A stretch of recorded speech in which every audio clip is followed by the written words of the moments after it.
Inkantolo yomthethosisekelo ikhiphe isinqumo esizoshintsha indlela echaza imishado nokucazwa kwamafa. Kulwesithathu le nkantolo yenqume ukuthi ukukhokhwa kwamalobolo kusho umshado lapho kucazwa khona amafa ngokulingana ngaphandle uma kusayindwe inkontileka ehlukanisa amafa ngaphambi kwamalobolo. Uchaza kabanzi ngalesi sinqumo senkantolo yasemthethosisekelo mayelana nezemshado samukela uZola Mbatha ongummeli wamacala embango yemndeni. Sakwamukela Zola kwizindaba zethu. Sawubona sisi. Sibona sengathi lesinqumo senkantolo sizoguqula ingoduso siyenze unkosikazi. I-Recognition of Customary Marriages Act ibizwa kanjalo ngokwesingisi yafika ngo-1998. Yafike yathi umuntu okhokhelwe ilobola before 98, during 98 and emva kwa-98 ushadile. Ushade futhi in commutable property. Lokho kusho ukuthi amafa ahlangene. Lo nkosikazi nolo baba ahlangene kuba ifa elilodwa. Manje lokho kusho ukuthi into edida abantu ukuthi bazi ukuthi ngosiko akwenziwa kanjalo okokuqala lokho. And then enye into edida abantu bacabanga ukuthi bona mebelobola kunenjwayelo yokuthi kukhokha ilobola kulonyaka okuqale kuhanjisa incwadi. Kuyocela ukuthi sicela ukuvela sizocela. And then emva konyaka seqedwe ucela kwashiya ukuthi malini ilobola kuphela unyaka lizokhokhwa. Emva kokukhokhwa kokuqedelela kwelobola mase abantu mabe signa le contract yokuthi bakhiphe bahlukanise amafa abo mase bayongena esontweni bashade lo mshado omhlophe.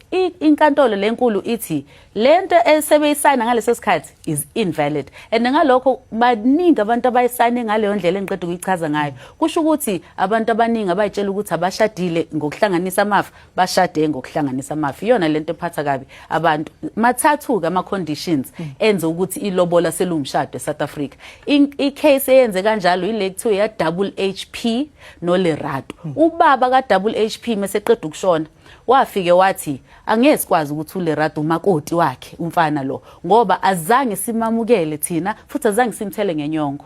Inkantolo yathi akadingi kwamukela akadingi ukuthela ngenyongo. Mathatha ama conditions. Eyoqala fanele babe badala badlula umnyaka we-18. Eyesibili fanele bavuma ukuthi bazoshada ngokosiko ngamanye amagama bayalivuma lelobola. Okwesithathu bafika ngalelo langa bafike ba negotiate bafike bavulana amagate khona umfana owehliswe esihlahleni kuthiwa kuvula igate omalume kuthiwa avulana amagate kubekwe phansi imali kusuke sekunegotiatewa lapho. Bese sengeniwe phakathi sekukhulunyiwe ukuthi malini ke ilobola lentombazane khona imali ebekwayo etafuleni ukuthi kutshengisa ukuthi umkhonyana uyithathe kakhulu serious le ndaba. Meqeda bayadla ngaleso sikhathi ilapho inkantolo ithi sekucelebrate weke lapho mebephuma nje ngesango sebeshadiswe ngokuthi kuhlanganiswe amafa and ikhalisa abantu kakhulu leyo nto ngoba akusilona usiko lethu lolo. Okay, mosikhuluma ngesiko vele mawubheka lapha eNingizimu Afrika siyisizwe esinenhla esihlukahlukene okwenziwa amaZulu akufani nokwenziwa ngamaXhosa. Lo mthetho manje uzokwenzeka kanjani ukuthi kube umthetho ozosebenza kuzo ozobhekana nazo zonke izizwe kanjalo? Njengamanje nje lo mthetho usivele kuthiwa ngesingisi i-umbrella approach. Basinike sonke umthetho wodwa sibe sinosiko oluhlukene.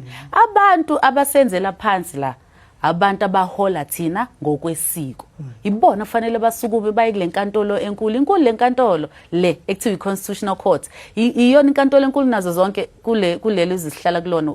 Ngalokho kusho ukuthi zonke ezinye izinkantolo fanele ilandele isinqumo esithatheke khona. Fanele abaholi bethu bosiko laba beZulu beSixhosa beSwati bonke nje ngeke ngibabale ngoba phela sibaningi fanele kube yibona bathi hayi akusilona isiko lethu lolo musani ukushadisa thina ngosiko lokulobola. And futhi abanye abantu bathi asendi sonke incwadi zokulobola. Abanye bathi asilobole futhi zonke kodwa sifuna ukushada ngwesintu. So ikho inkantolo siyenza izinqumo nje ngoba abasukuma abaholi bethu bosiko bahambe bayosimela. Ngalendlela isingakhona manje indaba fanele bakhokhe imali bona baye straight enkantolo bayothi sicela ukuzontshengisa ukuthi usiko lethu luthini. Kodwa ngoba bakokwenza lokho kukuthina ke thina ukuthi siyenze leyo nto. Sesiphethe nje Zola owalotsholwa bahlukana waswathola umunye umuntu bashada bakha umuzi wabo. Kusho ukuthi njengamanje ngokwalo mthetho yebo sisi lo muzi uzocazelwa lo washiwa okade lotsheliwe eqala. Kunjalo sisi inkantolo ngonyaka odlule yenza kanjalo. Umama walotshola 45 years ngeminyaka eyadlula 45 years ago wabuya ubaba eseshonile kulonyaka wa 2024 wafika wathi mina angikaze ngidivorce enye into uthi umthetho manje ukuthi siphume kusiko lomshado welobola fanele siye enkantolo siyodivorce thina sijwayele ukuhlala ekhaya sibhala ama-affidavit ukuthi hayi bayahlukana so lokho kusho ukuthi baningi abantu abahlele emakhaya namaphepha ama-certificate omshado are invalid umshado valid ileli lobola esalenza many years ago. Sibonga kakhulu ke uZola Mbatha obe ummeli wamacala embango yemndeni besikhuluma nange isinqumo senkantolo yomthethosisekelo ngemishado yesintu.